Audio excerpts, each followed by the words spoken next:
Morbi Ayush hospital doctor Satyajit Singh Jadeja દ્વારા વાંકાનેર તાલુકાના ગાંગિયાવદર ગામના 70 વર્ષના દર્દીના ખૂબ જ ગંભીર રોગની સફળતાપૂર્વક સારવાર કરવામાં આવી।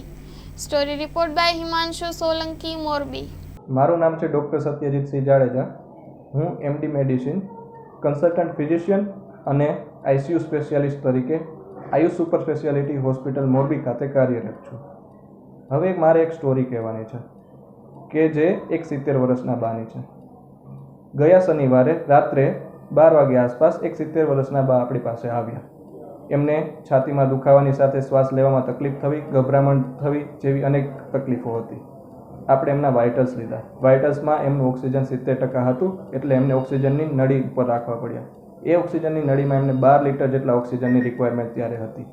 સાથે સાથે બાનું બીપી પણ ડાઉન હતું, 60 સિસ્ટોલિક બીપી હતું, એટલે એમને નોરેટ્રિનાલિન નામના બીપી વધારવાના ઇન્જેક્શન મુજબ ઉપર મૂકવા પડ્યા અને નોરેટ્રિનાલિનનો હાઈ ડોઝ આપણે આપવો પડ્યો।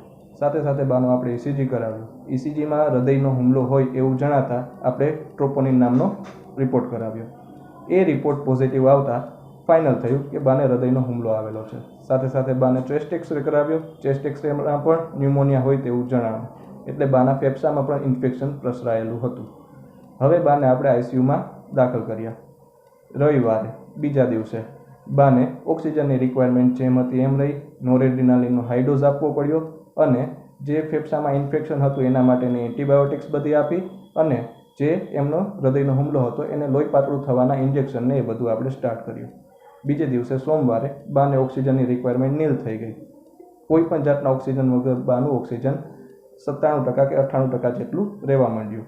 સાથે સાથે બાને જે બીપી વધારવા માટે નોરેટ્રિનાલિનનું ઇન્જેક્શન હતું એ પણ હવે જરૂર નહોતી। બા કોઈ પણ ઇન્જેક્શન વગર એમનું બીપી મેન્ટેન કરી શકતા હતા। આપણે લોહીનું જે પાતળું થવાનું ઇન્જેક્શન છે એ અને એમના એન્ટીબાયોટિક્સના ઇન્જેક્શન આપણે ચાલુ રાખ્યા।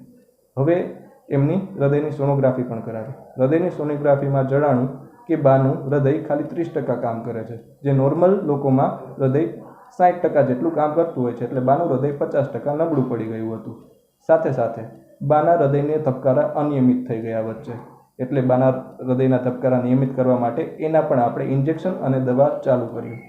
હવે આયુષ હોસ્પિટલના આઈસીયુ સ્ટાફ અને ડૉક્ટરની મહેનત લેખે લાગી। બાને ખાલી 3 દિવસની અંદર આજે મંગળવારે શનિવારે સાંજે આપણે એમને ડિસ્ચાર્જ આપીએ છીએ। અત્યારે એમને કોઈ પણ જાતની કાંઈ તકલીફ નથી અને બાને કોઈ પણ જાતની ઓક્સિજનની જરૂર નથી, બીપીનું મેન્ટેન રાખવા માટેના ઇન્જેક્શનની જરૂર નથી અને કોઈ પણ એમને તાવ કે એવી કોઈ બીમારી નથી। હું આશરે એમડી મેડિસિન તરીકે હું અમદાવાદમાં પહેલાં 3 વર્ષ હું રહેલો છું। અમદાવાદમાં મારે ત્યાં હું હતો। હવે અહીંયા આયુષ હોસ્પિટલમાં છેલ્લા 1 અઠવાડિયાથી મેં સ્ટાર્ટ કરેલી છે મારી જોબ અને હું આઈસીયુ સ્પેશિયાલિસ્ટ રહ્યો, એટલે આ કે આનાથી પણ વધારે ક્રિટિકલ દર્દીઓ આપણી પાસે આવતા હોય છે અને તે ખૂબ જ સારા રીતે સાજા થઈને જતા હોય છે।